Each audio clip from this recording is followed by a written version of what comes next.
저희가 원래는 이렇게 많이 오실 줄 모르고 조금 협소한 공간을 준비를 했었어요. 왜냐면 뭐 제목부터 그렇고 뭐 사실 이제 이야기되는 내용들도 사실 쉬운 내용은 아니어서 관심 있는 분들이 몇 분이나 계시겠냐라고 하면서 조금 좁게 잡았었는데 생각보다 이제 관심을 많이 보여주셔서 저희가 좀 공간을 크게 준비하지 못한 것에 대해서는 좀 미리 양해의 말씀 구하겠습니다.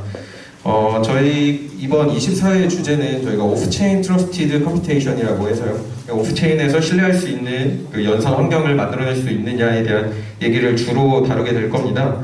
그래서 저희가 뭐 그 예시로 위에 올려드렸던 건 TEE라고 Trusted Execution Environment라고 해서 이제 신뢰할 수 있는 실행 환경을 구축하는 것, 그리고 영지식 증명이라고 해서 제로 노리지 프루프, 그리고 세 번째는 이제 다자 연산, 이제 멀티파티 컴퓨테이션이라고 부르는데요. 이제 이걸 안전하게 할 수 있는지, 그러니까 시큐어하게 멀티파티 컴퓨테이션을 할 수 있는지에 대한 이야기가 이제 줄을 이룰 겁니다.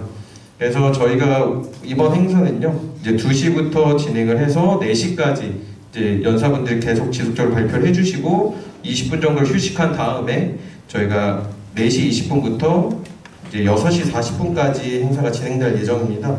그리고 그게 끝나고 나면 저희가 이 행사장 주변에 이제 맥주집이 하나 있어서 거기서 이제 오늘 연사분들이나 이제 참여하셨던 분들과 좀 가깝게 소통할 수 있는 자리가 있으니까요. 좀 오늘 하루 종일 좀 길어지는 스케줄이긴 한데 이제 마음에 있으신 분들은 뒤풀이까지 와주시면 감사하겠습니다. 그럼 저희가 이제 첫 번째 순서로 이제 정우현님, 서울 이더리움 미더 오거나이저이시자 아톰릭스 컨설팅의 대표님이신 정우현님을 모시고 Why Cryptography Again in 블록체인에 대해서 설명 듣도록 하겠습니다. 박수로 맞아주시면 감사하겠습니다.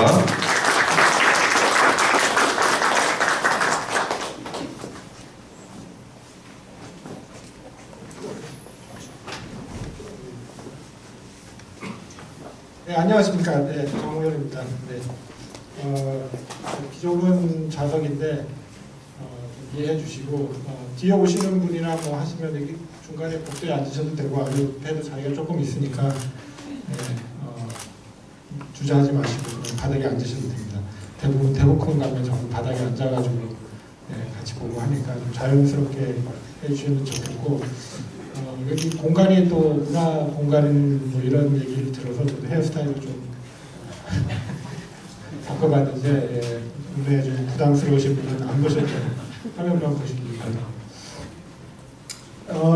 제가 발표할 주제는 왜 우리가 블록체인에서 암호학을 다시 봐야 되는가 뭐 이런 이제 소개 전반 오늘 얘기할 내용 전반적인 내용 소개인데요. 들어가 보겠습니다. 오늘 미럽 그림으로 제가 블라인드 컴퓨팅이라는 이 그림을 하나를 소개했는데 이게 사실 오늘 다뤄야 될 내용의 가장 핵심적인 주제를 표현하는 그림입니다. 이게 뭐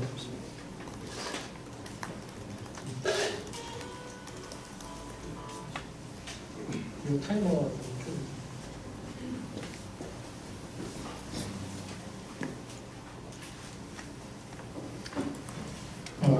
오늘 전반적인 내용을 표현하는 가장 중요한 이제 개념이라서 제가 그림을 먼저 소개를 했는데 눈 뜨고 장님이 컴퓨팅한다 이게 굉장히 웃긴 일이잖아요. 아무것도 모르고 컴퓨팅을 하느냐 이런 걸로 오해하기 쉬운데 그런 건 아니고 데이터를 프로세싱 하는데 그 프로세싱 하는 주체가 내용을 보지 않고 프로세싱을 하겠다는 겁니다. 사실 암호학이라는 게 처음 생긴 게 감추기 위한 거였잖아요. 전쟁에서 특히 서로 아군끼리 교신을 해야 되는데 적군이 그거를 인터셉트 해가지고 내용을 파악을 하면 들통나니까 그거를 감추기 위해서 뭔가 인크립트하고 디크립트하는 이런 구조를 만들어내는데 출발을 했는데 결국 암호학의 어플리케이션은 뭔가를 감추는 거죠. 그런데 그 감추는 게 그냥 1대1로 커뮤니케이션을 하고 있는데 상대편과 내가 커뮤니케이션 하는 내용을 모르게 감추고 싶다. 이거는 뭐 지금까지 많은 뭐 기술들이 발전을 해왔고 당장 지금 웹 테크놀로지 HTTPS도 TLS라는 인크립션을 시켜서 1대1로 통신을 하니까 중간에 누가 들어와도 둘 간에 어떤 대화가 일어나는지 모르는데, 문제는 그거를 처리하는 주체가 단순히 이 패킷을 주고 받는 걸 연결시켜 주는 게 아니라 그 데이터 자체를 프로세싱을 하려고 하니까 그 데이터를 내용을 봐야 되잖아요. 예를 들면 유전자 정보를 누군가가 서버에 올려가지고 자기의 어떤 유전자적인 어떤 에러가 있는지, 자기가 어떤 질병이 있는지 알고 싶다. 처리하려면 그 유전자 정보를 봐야 되잖아요. 그 분석하는 사람이. 그러면 이 사람의 프라이버시가 노출이 되잖아요. 그러니까 그런 상황에서도 데이터를 안 보고도 이 사람의 유전자 정보를 빅데이터의 패턴에 맞춰서 분석해낼 수 있느냐. 결국 프로세싱을 하는 주체가 콘텐츠에 대한 데이터를 전혀 보지 않고 프로세싱을 해줄 수 있느냐 없느냐. 이게 바로 블라인드 컴퓨터의 이제 해결하고자 하는 핵심 과제거든요. 그래서 우리가 이제 이런 암호학을 블록체인에서 들여다보는 이제 이유의 가장 큰 이유는 블록체인을 구성하는 가장 큰 두 개의 중심축이 암호학과 이카노믹스입니다. 어느 한쪽에 의해서 일반적으로 구성되기는 어려운 것이기도 하고요. 그래서 크립토 이카노믹스라고 통합된 어떤 하나의 새로운 응용 과학으로서 우리가 얘기를 하고 있는데, 블록체인의 근간을 이루는 이 한 축이라는 거죠, 암호학이. 그리고 이러한 블록체인 네트워크 또는 시스템을 사용해서 우리가 해결하고 싶어하는 여러 가지 이제 주제들이 있어 왔습니다. 물론 이 해결하려고 하는 어떤 주제들이라는 게 같은 블록체인 내 생태계에 속해 있다고 해도 전부 동일한 관점을 가지고 있는 건 아니고요. 풀려고 하는 문제의식이 상당히 다를 수 있습니다. 뭐 정치적인 어떤 이념적인 차이도 있을 수도 있고, 또는 어떤 기업적인 관점에서 보느냐, 아니면 좀 더 어떤 사회 이슈적인 이런 문제에서 바라보느냐에 따라 굉장히 문제는 다른데, 여러 가지 형태의 문제가 해결하려는 문제가 있겠죠. 그러니까 뭐 부의 불균형한 문제라든가, 아니면 중앙화된 데이터 컨트롤이나 센서십 문제에 대한 이슈가 있을 수도 있고, 또는 데이터 오너십이 갈수록 지금 아마존이나 뭐 페이스북이나 이런 애들이 전부 모든 데이터를 다 가지고 있으니까 걔네들이 전부 컨트롤하고 있습니다. 아까 유튜브 오늘 얘기했는데, 원더가 유튜브를 올려놨는데 누군가가 그거 가지고 카피라이트 문제를 삼으니까 유튜브가 그냥 셧다운을 시키고, 뭐가 잘못됐는지 모르는데 일단 셧다운 시켜놓고 나중에 너네들이 이게 잘못된 게 아니면 증명해봐라, 이런 식으로 컨트롤 해야하니까 그런 거에 대한 어뷰징이 생길 수도 있고, 거기에 올려둔 개인정보 유출 문제, 이런 부분들을 독점화된 이 정보 통제권을 어떻게 해결해야 이런 문제에 대한 문제의식일 수도 있고, 또는 뭐 시큐리티 상에 맨날 해킹 일어나고 크레딧 카드 정보가 엄청나게 유출되고, 이런 문제들이 블록체인을 해결할 수 있을까, 이런 고민일 수도 있는 거고, 또는 또 한편으로는 기업 입장에서는 맨 마지막에 어떤 기업 간의 주체에서 뭔가 트랜잭션을 일으킬 때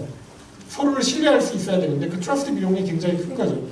예를 들면 뱅크 간에, 인터내셔널 뱅크 간에 돈을 보내려고 하더라도 서로를 믿을 수가 없으니까 중개 세틀먼트하는 기관들이 생기고, 그걸 유지하는 데 대한 막대한 비용이 드니까 그걸 블록체인으로 어떻게 보다 이피션트한 방식으로 저 비용의 구조가 될 수 있을까, 여러 가지 이제 문제들을 이 블록체인이 해결을 하려고 하는데, 근데 이 블록체인 네트워크 기술이 이런 문제들을 바로 해결해 줄 수 있냐, 그건 당연히 아니라는 거죠.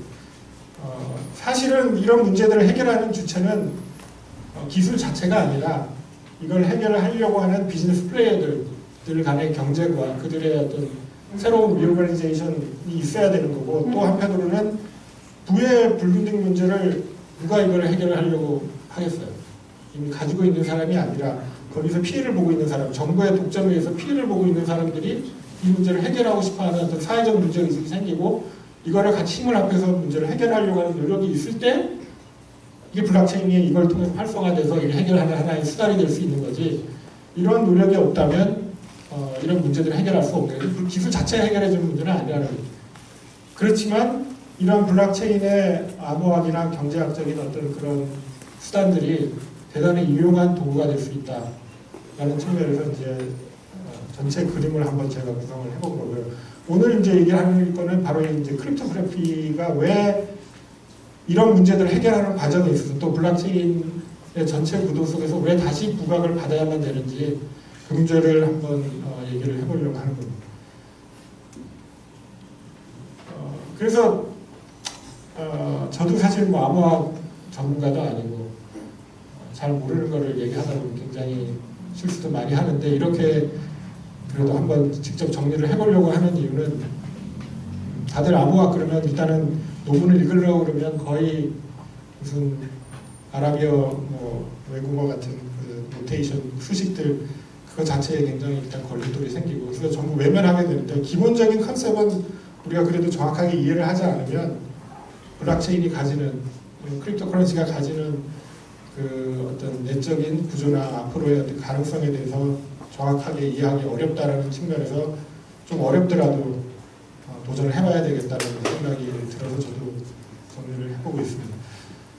암호학을 보면 크게 특히 이제 블록체인과 관련해서 우리가 세 가지 정도 수준에서 얘기를 할 수가 있습니다. 하나는 이제 크립토그래픽 프리미티브즈라서 아주 기본적인 어느 정도의 수학적 증명이 되고 기본적인 어떤 굉장히 잘 체계가 잡혀 있는 알고리즘들, 예를 들면 해시 펑션들, 뭐 SHA-256 같은 뭐 많이 쓰는 해시 펑션들 있잖아요. 뭐 아니면 인크립션 AES, 뭐 RSA 알고리즘 같은 그런 것들이 바로 이런 이제 프리미티브에 해당되는데, 대부분 이제 이런 부분들은 수학적으로 굉장히 논증이 많이 되어 있고 그 부분에 대한 여러 가지 이제 테스트들을 많이 해오는데, 물론 이것도 100% 증명이 돼서 절대로 오류가 없는 것이냐, 그건 아니죠. 아직 오류가 발견되지 않았을 뿐인 거지. 그래서 여러 가지 또 전제들이 있는 하에서의 어떤 요소들인 것이지, 이게 절대 뭐 무조건적인 진리라고 볼 수가 없는 이제 그런 요소들이지만, 상대적으로 굉장히 검증이 많이 되어 있고 안정화되어 있다는 점에서의 이제 프리미티브인데, 블록체인에서는 이거를 직접 이 얘를 만들어낸다는 개념보다는 이걸 사용해서 어떤 프로토콜을 만들어낼 거냐. 그러니까 프로토콜은 결국 이 프리미티브를 이용해가지고 그거를 배열시키고 그 과정들을 서로 연관을 어떻게 시켜서 어떤 식의 효과가 날 수 있는지를 이제 구성을 하는 것이고, 예를 들어 블록체인에서 보면 트랜잭션 내에서의 요소들이 어떻게 구성이 돼야 될 건지, 또는 블록 내의 어떤 스페시피케이션이나 밸리데이션을 할 때 어떤 룰들을 가지고 해야 되는지, 그리고 이걸 밸리데이트를 하는데 바로 이런 기본적인 프리미티브즈가 어떻게 사용돼야 되는지, 이런 부분들을 프로토콜에서 정의를 하는 거고, 다시 이 전체를 다시 프로토콜을 이용해서 하나의 새로운 시스템을 구성하는 게 이제 크립토그래픽 시스템, 예를 들어 비트코인이 이제 마지막에 해당되는. 그래서 이런 구분들을 우리가 조금 유의를 하는 이유는, 특히 이제 이 프로토콜 또는 스킴이라고 하는 이 부분들에 대해서 블록체인이 굉장히 이제 고민을 많이 하고 있고, 좋은 어떤 그런 아이디어들을 구상을 해내야 되는 거죠. 물론 그 바탕은 더 근본적인 암호학적인 이제 엘리먼트들이 있겠지만, 그래서 지금 우리가 주로 많이 이제 얘기를 하게 되는 거는 지금 이 프로토콜 부분이에요.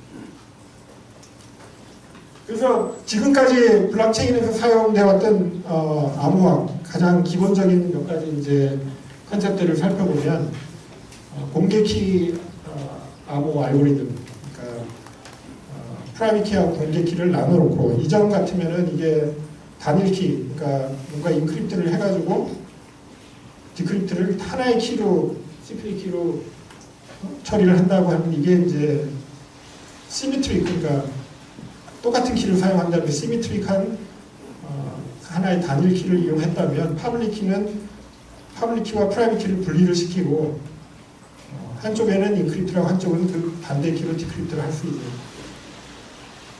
이런 이제 알고리즘을 아까 얘기했던 프리미티브를 사용을 하고 있죠. 이렇게 가장 큰 컨셉이죠. 지금 현재 블록체인을 사용하고 있는. 그리고 그렇기 때문에 이게 어시미트릭하다는 거고, 이게 키가 두 개가 틀리기 때문에. 그 다음 이제 가장 핵심적인 개념 중에 하나가 원웨이 해시 펑션. 해시 펑션은 이제 데이터를 어떤 함수를 돌려가지고 그거보다 압축된 형태로 나오는 건데, 특히 중요한 거는 이게 원웨이라는 거, 단방향이라는 거죠. 뒤로 유출해낼 수가 없다는. 그러니까 프라이빗 키를 가지고 퍼블릭 키를 만들고, 퍼블릭 키 가지고 다시 비트코인 어드레스든 뭐 이런 어드레스를 만드는데, 거꾸로 이 비트코인 어드레스에서 퍼블릭 키나 또는 퍼블릭 키에서 프라이빗 키를 거꾸로 역산을 해낼 수가 없게 만드는 거죠. 굉장히 어렵게, 확률적으로 무지하게 어려운 걸 이용해서 이제 사이닝을 만드는, 이게 또 블록체인의 가장 핵심적인 개념 중에 하나도 지금 사용하고 있는. 그리고 이 단방향 그 함수를 만들어야 될 거 아니에요. 그러니까 인풋을 넣어서 아웃풋이 나오는데 그 아웃풋을 가지고 원래 인풋을 구하기 힘든 계산을 어떻게 구성할 거냐. 여러 가지 방식이 있죠. 뭐 대표적인 게 프라임 넘버를 써가지고 계산하는 뭐 RSA 같은 방식이 가장 일반적인데 지금 비트코인이나 이더리움이나 대표적인 이제 블록체인들은 그 함수를 일리프틱 커브를 쓴 함수를 많이 쓰고 있어요. 이게 장점이 기존의 RSA나 다른 이제 프라임 넘버를 쓴 시그니처보다 훨씬 사이즈가 작고 이피션트하다. 같은 보안 레벨을 유지시키는데 효율적이라는 이제 이유 때문에 일리프틱 커브를 쓰는데 이거가 어떻게 계산되는지 이것도 간단한 얘기는 아닙니다. 근데 기본적으로 하나의 좌표를 인풋 좌표인 x 좌표를 x, y 좌표를 구하면 P점이 되면 이거에 해당되는 이제 P와 Q를 더했을 때 이 P와 Q를 더한 R점을 이제 대칭되는 X축에 대칭되는 이 좌표를 가지고 P 플러스 Q를 R이라고 그러는데 이 P와 P 플러스 Q 이제 R이라는 거를 두 개를 결과 R을 가지고 P를 연산을 해낼 수가 없는 거죠.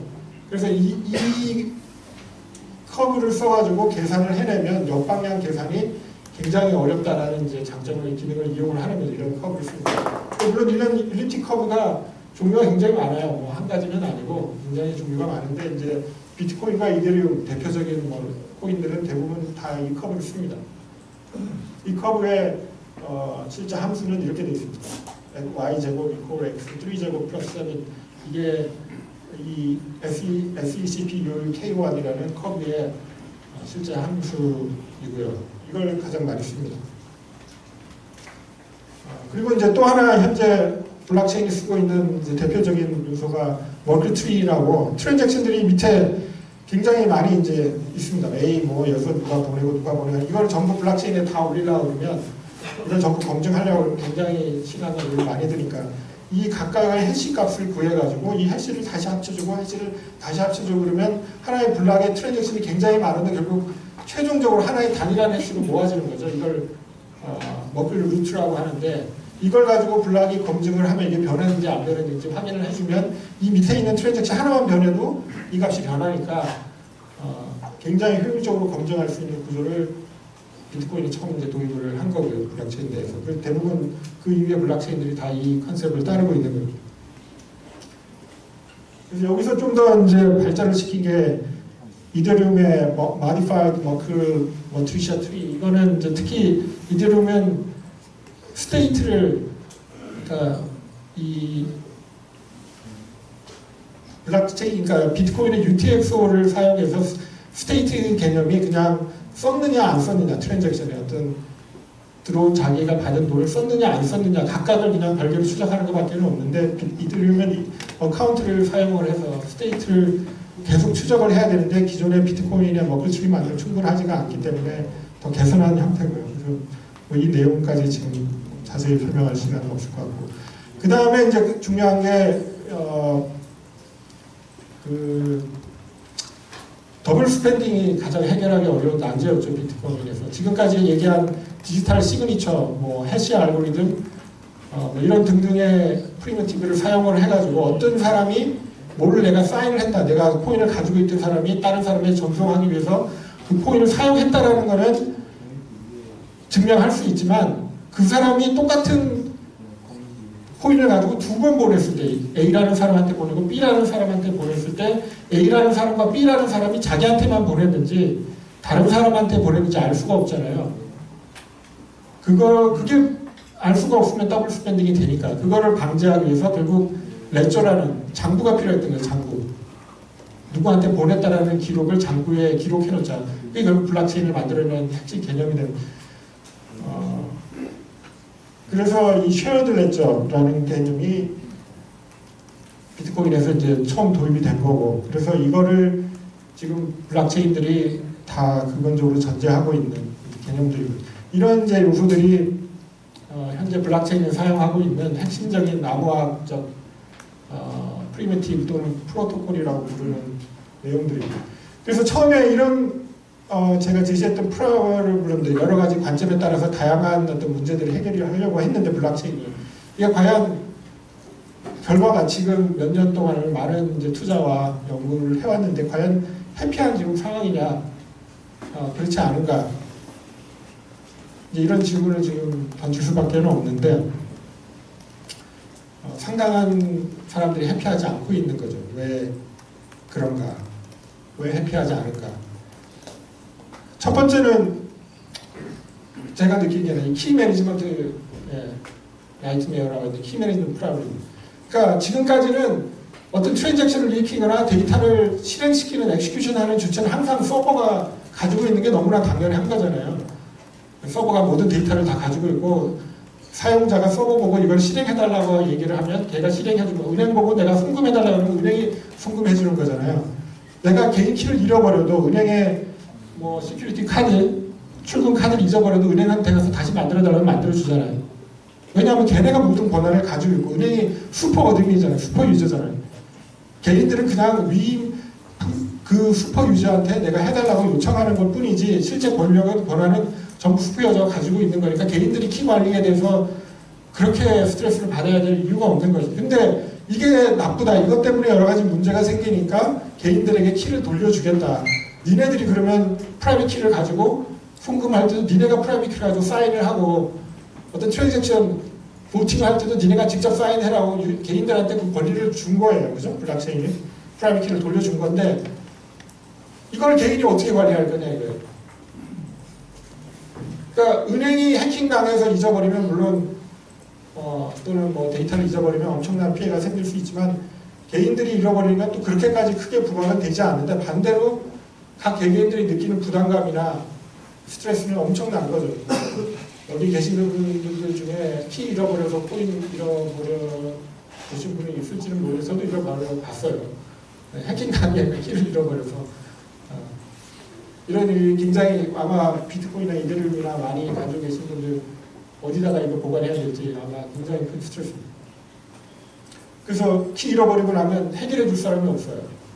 또는 하드웨어 wallet 뭐 써가지고 하드웨어 wallet 쓰면은 하드웨어 wallet 안에 있는 키는 컴퓨터가 슬슬 해킹 당해가지고 넘어가도 보이지가 않으니까.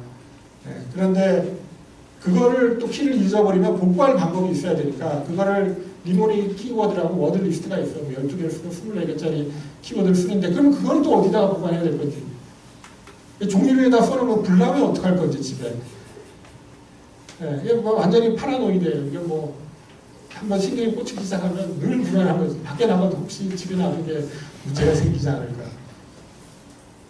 그래서 이거를 그러면 이렇게 골치 아픈데 내 프라이빗 키를 그냥 그러면 센트럴라이즈 서버에 중앙화된 서버에 다시 맡기면 어떨까? 그럼 왜 블록체인에? 그럼 원래대로 돌아가는 건데. 그럼 똑같은 문제가 생기는 거죠.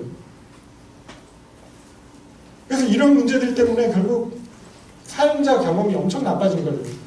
뭐 하나 만들려고 그러면 지가 뭐 만들어서 뭐 셋업을 해서 니모니 키워드를 12개를 어딘가 적어놔서 보관해야 되고 뭐 그래서 한쪽에는 아예 중앙화된 서버에다 키를 맡겨버리죠. 그건 또 말이야 너무 또 반대급부의 문제가 생기는 거고.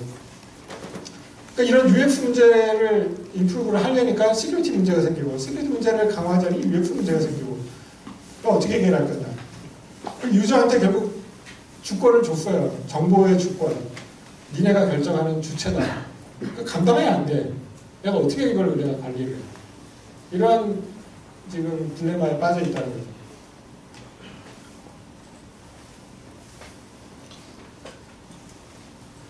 그리고 이제 다른 한편으로는 블록체인이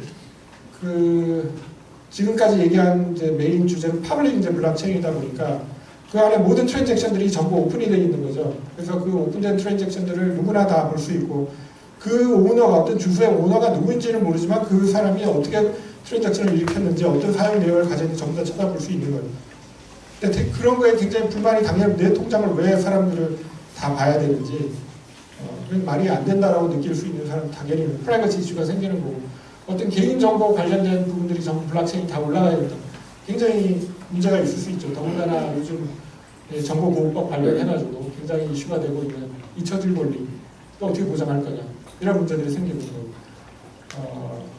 그 다음에 아까 얘기했듯이 내 어떤 개인정보와 관련된 거를 내 의학적인 내 메디컬 정보를 서버한테 보내야 되는데 그거 블록체인이 그걸 다 처리한다는데 개인정보가 결국은 블록체인에 올라가는 걸 어떻게 보호할 건지 같은 문제가 되는 거고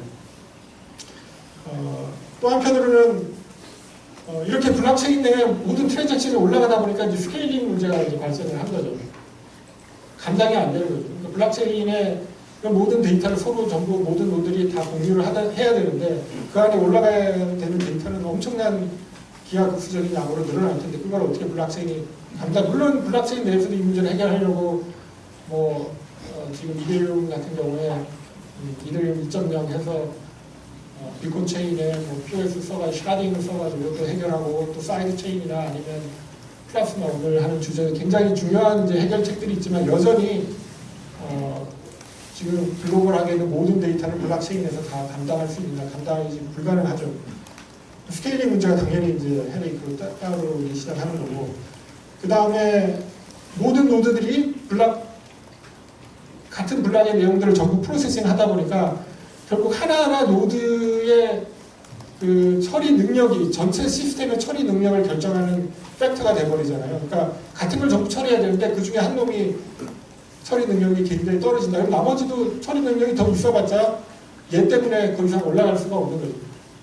그러니까 지금 이더리움 노드의 어떤 기본적인 한 블록당 처리할 수 있는 개수량이 정해져 있는데 그거를 더 늘리고 싶어도 그러면 지금 참여하고 있는 노드들이 그걸 다 처리할 수가 있어야 되는데 그걸 처리를 한 명이 못하면 무너지니까 그게 맞춰가지고 유지할 수 있는 한계의 바운더리가 정해질 수밖에 없으니까 당연히 이제 이런 문제가 생기는 거고 그래서 특히 이제 비콘 체인 같은 경우에 이대로 2.0 같은 샤딩까지 해가지고 그게 밸리데이터가 한쪽에서는 밸리데이터 수를 확 줄였잖아요. EOS 같은 경우는 21 노드나 이 문제 때문에 그걸 처리하려고 하는데 모든 노드 스펙을 다 미니멈 스펙에 다 맞춰주려고 하면 처리 능력이 안 되니까 서버 한 20대만 안 들거나 아니면 뭐 한 10대만 놔두고 걔네를 막 시스템 스펙을 엄청나게 높이고 최대한 올려보자. 그러면 물론 트랜잭션 처리 능력 올라가지만 여전히 블록체인이 원래 해결하려고 했던 문제를 해결하는 게 아니죠. 탈중앙화된 분산 노드 시스템은 아닌 거죠. 그건 편법인 거죠. 그러려면 결국 지금 가지고 있는 블록체인의 여러 가지 암호학적인 알고리즘 또는 아까 얘기했던 프리미티브스라고 전제했던 그런 부분들을 과연 우리가 충분히 활용하고 있는지 그걸 더 임프루브할 수 있는 여지는 없는지를 고민할 수밖에 없다는 거고 대표적인 게 그 많은 시그니처 지금 이더리움 비콘 체인은 밸리데이터가 몇만 명 단위로 참여를 합니다. EOS는 21명인데 이더리움은 몇만 명 단위로 있는 이 노드들을 그 많은 시그니처를 매 4초 5초 동안 어떻게 이걸 다 검증할 거냐 이거죠. 모든 노드들이 기존에 있는 아까 얘기했던 일리프틱 커브에 아까 있었잖아요. 그 커브 있던 그 방식의 알고리즘을 해결할 수가 없다는 거예요. 기본적으로 새로운 커브가 필요하고 새로운 시그니처 방식이 필요하다. 이게 이제 이 시그니처 애그리게이션 시그니처를 모아가지고 한꺼번에 그냥 퉁쳐서 해결하는 방법입니다. 이런 솔루션들이 필요할 수밖에 없다. 이런 얘기들이 나오는 배경이 되는 거고 그 다음에 이제 모든 지금 데이터를 과연 온체인에 다 돌리는 게 이피션트한가, 이게 바람직한 일인가에 대한 고민을 다시 해봐야 된다는 거. 그러면 오프체인으로 일부 데이터를 돌리거나 상당 부분을 돌려야 되는데 그거를 그냥 오프체인에서 이루어진다고 하는 게 해결되는 건 아니잖아요. 그러니까 그 오프체인에서 처리한 결과값이 과연 밸리드한지를 온체인에서 다시 프로브를 해줘야 되는 거예요. 그걸 어떻게 처리할 수 있을 것인가 하는 문제. 그 다음에 각각의 노드들이나 컴퓨터들이 굉장히 다양한 환경에 노출되어 있죠. 기본적인 전제는 모든 기본적인 개인 유저 컴퓨터는 다 해킹되어 있다라고 전제를 하는 게 맞을 정도로 굉장히 취약한 그런 환경에 있는데 이거를 기본적인 엑스큐션 인바이러먼트를 어떻게 트러스트풀한 표준적인 형태를 구성할 수 있을 것인가 이런 문제의식까지. 그래서 이런 문제들 때문에 여전히 블록체인에 대한 회의가 있다는 거고 이제 그 실용성이라든가 앞으로의 가능성에 대해서 아직도 퀘스천 마크를 달고 있는 많은 사람들이 있다는 거죠. 근데 다른 한편으로 이런 문제들을 해결하기 위한 또 많은 노력들이 다방면에서 이루어지는데 특히 이제 암호학에서 이제 굉장히 많이 이루어지고 있습니다. 그래서 이제 제일 대표적인 게 지금 많이 거론되는 게 제로 나리지 프루프.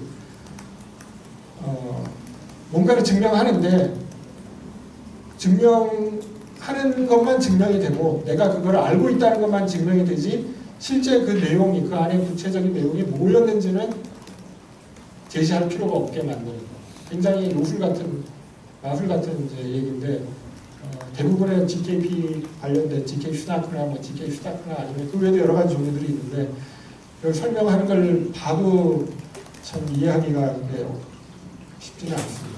그 다음에 이제 다시 최근에 또 많이 대두되고 있는 게 MPC 멀티파리 컴퓨테이션인데 기간은 상당히 오래됐어요. 이게 굉장히 수십 년 동안 암호학에서 연구가 되어 왔는데 최근에 와서야 비로소 프랙티컬한 이제 어플리케이션들이 가능할 정도의 퍼포먼스가 낼 수 있을 정도의 셋업이 이제 스킨들이 나오기 시작을 한 거고 그래서 이제 최근에 이걸 어떻게 암호화하게 아까 이용을 해서 이런 부분들을 이용해서 아까 블록체인이 당면하고 있는 문제를 해결할까 이제 고민하고 있는 것 중에 하나고 그 다음 또 하나는 호모모픽 인크립션 알고리즘인데 이 호모모픽이라는 거는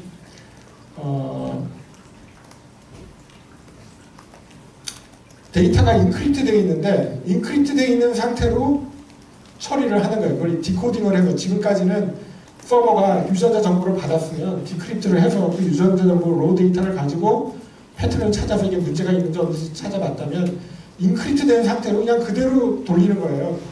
그러니까 개인 정보를 디크립트 하지 않고 그 상태로 처리하게 만드는 이제 인크립션 방법이 호모모픽 인크립션이라고 하는 거고 그 다음에 아까 얘기했던 비트코인과 이더리움이 사용하고 있는 시그니처의 한계가 이제 있어서 이 부분들을 개선하기 위한 시그니처나 그러니까 지금 이더리움 2.0에 지금 쓰려고 하는 BLF 시그니처가 이제 나오는 거고 그 다음에 이제 실행 환경을 더 안전한 구성으로 해서 T 얘기도 나오는 거고 시간이 너무 부족하네요. 제로 나리지 프루프는 기본적인 컨셉만 얘기를 하자면 기본적으로 프루브하는 주체가 있고 베리파이하는 주체가 있죠. 그러니까 프루브하는 건 내가 이 사실을 알고 있다. 나는 이걸 알고 있는데 그거를 증명하기 위한 어떤 증거를 제시를 하는 거죠. 그러면 베리파이어가 그 증거를 보고 계산을 해보니까 너 맞다. 너 알고 있더라. 이걸 확인하는 건데 제가 예를 하나를 만들어 봤습니다. 처음 나오는 예예요. GKP 설명하고 있어요. 이런 IQ 테스트 하는 게 있더라고요. 이런 틀린 그림 찾기 해가지고 쫙 나오는데 문제가 10개면 이 중에 틀린 게 한 5개가 있을 수 있고 안 틀린 것도 있고 그런데 틀린 걸 얼마나 빨리 찾느냐가 이제 IQ 테스트하는 방법 중에 하나예요. 이 두 그림이 틀린지 안 틀린지 물론 뭐 다를 수도 있고 안 다를 수도 있는데 그게 중요한 게 아니고 이 두 그림이 있는데 나는 이 틀린 점을 찾았어요. 알아. 뭐가 틀린지. 근데 내 친구는 못 찾는 거예요. 뭐가 틀린지. 근데 나는 이 친구한테 난 틀린 점 찾았다는 걸 증명하고 싶어요. 근데 구체적으로 뭐가 틀린지를 가르쳐주고 싶지 않아. 그걸 어떻게 증명할 거냐 이거예요. 이게 제로 나리지 프루프의 가장 대표적인 하나의 예라고 볼 수 있는 거예요. 어떻게 해야 될까요? 증명하려면. 내가 이 틀린 걸 알고 있는데 상대편한테 뭐가 틀린지를 안 가르쳐주고 이게 틀렸다라는 틀리다는 걸 증명하려면 어떻게 할 수 있을까요? 아시는 분 있나요? 어떻게 하냐면 친구한테 그림을 바꿔놓으라고 그래요. 순서를. 그러면 내가 바뀌었는지 안 바뀌었는지를 확인해보고 바뀌었어. 그러면 만든 거잖아요. 한 번 하면 우연히 찍어서 맞을 수도 있는 거 아니에요. 그죠? 50%. 또 해봐요. 친구가 또 바꿔놔. 알고 안 바꿔놓거나. 바뀌었냐 안 바뀌었냐 물어봐요. 또 맞추면 이번에는 확률이 더 올라가겠죠. 2의 이제 제곱이 되는 거고. 한 100번을 물어봤어요. 다 맞췄어. 그러면 이 사람이 알고 있을 확률이 2의 100승이 되는 거죠. 그러니까 거의 99.99% 선에서 이 사람은 이 그림이 다르다는 걸 알고 있다는 걸 증명한 거죠. 그런데 어떤 점이 다른지는 아무것도 얘기를 해주지 않았죠. 다르다는 걸 증명을 했지만. 근데 지금과 같이 지금 이런 예제는 인터랙티브 한 거잖아요. 계속 물어보고 답하고 그러면서 프로바빌리티가 올라가는 거잖아요. 이런 인터랙티브한 제로 나리지 프루프는 그나마 쉬운데 이제 난 인터랙티브하게 GK 스나크가 이제 섹시턴트 난 인터랙티브 그게 키워드가 2개 들어간 거예요. 그게 더 어려운 거죠. 그거를 해냈다고 이제 훈장을 받은 거죠. 그래서 이제 제로 나레지 프루프가 제가 한 10분만 더 쓰겠습니다. 이 시간에 여러 가지 용도로 쓰입니다. 뭐 아이덴티티 프루프, 내 뭐 여권을 주체적으로 다 안 보여주고 내가 누군지, 내가 어떤 거를 다 처리했다라는 걸 확인, 딜리전스를 끝냈다라는 프루프를 하든지 이런 거를 제로 나레지로 쓰기도 하고, 또 프라이빗 트랜잭션, 어나니머스 트랜잭션에 어떤 트랜잭션 처리했는데 누가 보냈는지 얼마를 보냈는지 모르는데 결과는 증명이 돼요. 이게 G캐시가 대표적인 거죠. 이런 방식의 프라이빗 트랜잭션이 가능하고, 또는 계산하는데 너무 복잡해. 스마트 컨트랙 하는데 가스비가 뭐 엄청나고 내가 도저히 못하겠어. 오프체인에서 계산해. 계산한 결과값만 줘. 그런데 이게 과연 밸리드한지 아닌지 이거를 증명을 제로 나레지로 하겠다는 거예요. 트루빅 같은 게 이제 대표적인 이런 솔루션이죠. 그다음 그게 이제 아웃소스 컴퓨테이션. 내가 계산하지 않고 누구한테 계산을 아웃소싱할 수 있는 게 가능해주게 하는 거고, 또는 이제 지금 오늘 얘기한 플라스마 체인에서도 세컨드 레이어에 있는 여러 가지 그 결과들을 메인 체인에 올려줄 때 제로 나레지 프루프 가지고 이런 게 내가 확인했다라는 거를 거꾸로 이제 올려줄 수 있는 이런 세컨드 레이어의 스케일링 솔루션의 파운데이션으로 쓰기도 하고, 또 여러 가지 다른 아까 멀티파리 컴퓨테이션이라고 얘기했던데 제로 나레지 프루프가 굉장히 중요한 기제로 들어갑니다. 사실 MPC는 거의 암호학의 모든 최근의 성과들을 총 집대성했다고 할 만큼 여러 가지 기법들이 많이 들어갑니다. 그런 어떤 컴포넌트 일부로도 영지식 증명이 들어가기도 하고요. 그 다음에 이제 호모모픽 인크립션, 아까 얘기했던 인크립트된 상태에서 컴퓨테이션을 해보자. 예를 들면 지금 8 더하기 10이라는 계산을 하고 싶은데 8과 10이라는 원래 값을 넣어가지고 18이라는 결과를 계산해내야 되는데 8과 10을 그냥 주지를 않고 8을 4로 나눈 나머지와 7로 나눈 나머지, 10을 4로 나눈 나머지와 7로 나눈 나머지를 던져주고 서버는 이거를 가지고 다시 4로 나눈 나머지, 7로 나눈 나머지 이걸 역으로 계산해서 18을 얻어내는 거예요. 그러면 8과 10을 모르는 상태에서도 같은 18을 서버가 2라는 거와 4라는 걸 던져주면 이쪽 유저는 18이라는 결과값을 역으로 계산을 해낼 수가 있는 거죠. 근데 서버는 원래 값이 8이었는지 10이었는지 계산하기 굉장히 어려워요. 이런 경우는 물론 계산하면 비교적 쉬운 계산인데 이제 이 과정을 굉장히 어렵게 만들면 프로세싱 하는 과정에서 디크립트를 하지 않아도 결국 지금 4로 나눈 나머지 7로 나눈 나머지 인크립트라고 보는 거죠. 인크립션을 한 상태에서 프로세싱을 한 결과값을 유저가 다시 디크립트를 자기가 원래 했던 방식으로 돌아오면은 찾아낼 수 있는 거죠. 서버는 결국 8과 10이라는 값을 모르고도 연산을 할 수 있는 거죠. 이게 가장 기본적인 개념입니다. 그래서 유저가 여기 이제 이 서치를 했는데 내가 서버한테 구글한테 뭔가 서치 그 값을 줬는데 얘가 내가 뭘 서치했는지 모르는 거예요. 인크립트되어 있는 거예요. 그런데 결과값은 나한테 줘. 서치 리자ल्트 인크립트되어 있어요. 그걸 보고 내가 어떤 결과값을 찾아내는데 서버는 결국 내가 어떤 키워드를 썼는지 모르는 거예요. 잘 된다면 만일에 호모모피그래픽 인크립션이 제대로 된다면 이런 게 가능해져야 된다는 거예요. 그래서 지금까지 인크립션 된 게 이렇게 서버가 받아가지고 디크립트 해가지고 로 데이터를 그냥 연산한 다음에 다시 인크립트해서 유저한테 보내는 구조였다면 호모모픽 인크립션을 하면 처음부터 끝까지 그냥 인크립트 된 데서 그냥 돌아오는 거죠.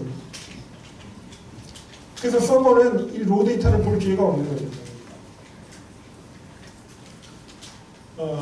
다음 멀티파리 컴퓨테이션. 멀티파리 컴퓨테이션은 여러 주체들이 동시에 컴퓨테이션에 참여를 하는데 각각의 참여한 애들이 상대편이 가지고 있는 시크릿을 모르는 상태에서 처리를 하는 거예요. 아까 제로 나레지 프루프와 굉장히 유사한 측면인데 이제 특이점은 이게 멀티파리라는 거예요. 여러 주체가 동시에 어떤 함수를 하나를 계산하려고 들어와가지고 같이 계산을 해내는데 서로가 가진 시크릿은 알 수가 없다. 이게 대표적인 게 예를 들면 프라이빗 키라고 아까 우리가 굉장히 어려운 블록체인에 개인한테 프라이빗 키를 던져주니까 완전히 헤드라고 했잖아요. 그 프라이빗 키를 예를 들면 여러 주체가 동시에 4명이 예를 들어서 동시에 들어와가지고 프라이빗 키를 생성을 하는데 4명은 이 프라이빗 키를 알 수가 없어요. 한 번도 생성이 안 돼요, 프라이빗 키가. 그런데 4명 중에 3명이 사인을 같이 해주면 프라이빗 키로 사인한 것과 동일한 효과를 나올 수 있게 분산을 시켜서 컴퓨팅을 하는 거죠. 그렇게 되면 프라이빗 키가 외부로 노출된 적이 없으니까 이거 해킹이 불가능하잖아요. 이런 방식의 멀티파리 컴퓨테이션이 가능하다면 지금 블록체인이 가지고 있는 프라이빗 키 관리에 굉장히 혁신적인 새로운 이제 모델을 제시할 수 있다는 겁니다. 근데 이건 이제 뭐 키 관리뿐만 아니라 예를 들면 옵션이라고 하면 지금까지 이제 이런 실드 옵션, 비밀 옵션, 옵션한 결과를 다 실에다가 넣어가지고 이런 세 사람이 비등을 해가지고 이 신뢰할 수 있는 옵셔니어가 있죠. 주관하는 주체가. 그래서 얘가 이제 C를 받아가지고 까보니까 72불, 20불, 얘가 70불이다. 그래서 얘가 이긴 거예요. 그래서 얘한테 어워드를 주는데 이 과정에서 이 얘네들이 비딩한 값들이 다 보이잖아요. 70, 20, 50이라는 게 다 노출이 되고 또 얘가 실제로는 70이 이겼는데 얘를 안 보여주거나 아니면은 얘가 70불을 걸었다는 걸 얘한테 가르쳐 준다든가 여러 가지 다합이 일어날 가능성이 굉장히 크죠. 이 트러스트된 옵션에 대한 트러스트가 필요한 이제 문제가 생기는데 이거를 MPC 모델로 바꾼다면 이 트러스티드 옵션이어가 없어도 되고 결과는 70불을 이겼다라는 결과값은 우리가 검증할 수 있지만 나머지 값들은 알 수가 없게 만들 수 있다는 거예요. 굉장히 어려운 것도 마술 같은 얘기인데 이런 실험들은 이미 있어 왔고 가능합니다. 이게 블록체인의 스마트 컨트롤과 얼마나 더 효과적으로 결합시킬 수 있을까 이게 해결해야 되는 과제인데 이런 식의 컨셉들이 가능하다는 거죠. 그래서 멀티파리 컴퓨테이션은 기본적으로 인풋이 여러 명이 들어오는데 아웃풋을 구성해내는데 이 각각의 인풋을 한 사람들의 각각의 요소들을 서로도 알 수도 없고 그리고 이 중에 몇 명이 이제 사인을 하면 그 결과값이 처리가 되는 이런 이제 구조입니다. 그래서 이제 대표적인 게 아까 얘기했던 멀티파리 컴퓨테이션을 사용한 키 관리가 지금 굉장히 핫한 이제 주제인 거죠. 이게 언뜻 보면은 여러 명이 이제 키를 나눠가지고 사인을 한다는 이 개념이 멀티시그라고 이미 이더리움에서 많은 비트코인들을 가지고 있고 이더리움에서는 컨트랙으로 얼마든지 멀티시그로 구현할 수가 있어요. 근데 그 차이가 뭐냐 뭐 이제 이런 얘기들이 나오는데 그 얘기를 간단히 설명하면 클래식 이제 키는 키가 하나 있는 거죠. 키 여러 명이 열린다. 이 프라이빗 키 하나 있는 거고, 그죠? 이게 이제 가장 대표적인 키 시스템이고 멀티시그는 이제 키를 하나 더 이게 모금 상자라면 하나를 더 얹어놓은 거예요. 그래서 키를 두 개를 다 넣어야지 문이 열리게. 키가 두 개가 들어간 거죠. 그 다음에 이제 파밀 시크릿 쉐어링 포인트라서 이제 키를 이게 쪼개는 거예요. 근데 이 키를 쪼개는 건 문제는 이 키 자체가 하나가 생성이 된 거를 서로 쪼개가지고 나눠 가지는 건 여전히 보안적 위험성이 생기죠. 키가 한번 생성이 됐으니까. 근데 MPC를 쓰면은 구멍은 하나인데 키가 두 개로 나눠진 거예요. 키가 한 번도 합쳐져 본 적이 없는 거죠. 그래서 보안성이 더 높은 상태의 키 분산을 이룰 수 있는 거고, 그래서 멀티시그와 그거를 이제 트레시홀드 시그니처라고 그러는데 지금 MPC를 사용한 키 분산 사이닝 시스템을 여러 가지 이제 장점들을 가지고 있어요. 이거는 비트코인이나 이더리움 지금 멀티시그라는 거는 이더리움과 비트코인이 서로 완전히 다르잖아요. 로직이 구현한 로직이 체인마다 다 틀릴 수 있고 그 로직에 바인딩되어 있는데 지금 이거는 오프체인 상에서의 사이닝 메소드이기 때문에 비트코인과 이더리움은 전부 모든 체인에 동일하게 적용이 됩니다. 그러니까 하나의 로직으로 모든 체인을 전부 커버할 수 있다는 장점이 있고요.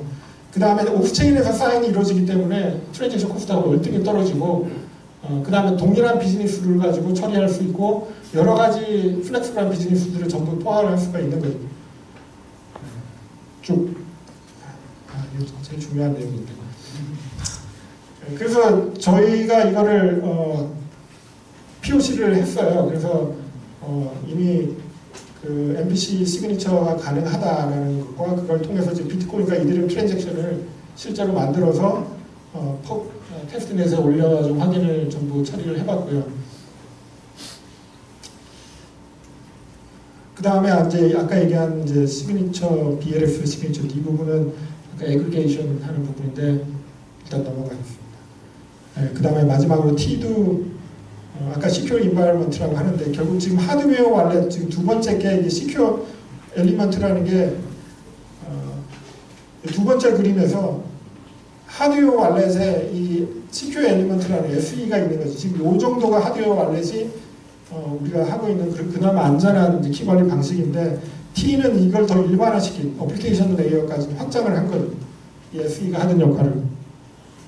오늘 또 좋은 얘기들이 많이 있을 것 같습니다. 이게 확장된 이제 트러스티드 월드까지 구성된 굉장히 중요한 앞으로의 이제 환경, 블록체인도 같이 포함한, 블록체인만이 해당되는 건 아니지만 그런 환경이 될 거라고 보고 있는데, 그래서 과연 이런 것들이 지금 우리가 앞에서 제가 얘기했던 블록체인의 문제들을 다 해결해 줄 수 있을 거냐, 쉽지는 않다. 그리고 이것만으로는 안 된다. 기존에 있는 여러 가지 또 그 암호 경제학적 게임 이론이든 메커니즘 디자인이든 여러 가지 경제적 요소들이 결합이 돼야 되고, 또 한편으로는 이런 사회적 모빌라이제이션, 결국 이 문제를 해결하고 싶어하는 사람들이 모이지 않으면 해결이 안 되는 문제들이고, 비즈니스가 리오글라이즈 되지 않으면 해결이 안 되는 문제라는 측면에서는 기술만으로는 해결이 안 돼. 결국은 최종적으로는 이 두 가지 영역에서의 논의 구조로 확대가 돼야만 된다는 얘기입니다. 네, 이상입니다. 네, 죄송합니다. 시간이 너무 많이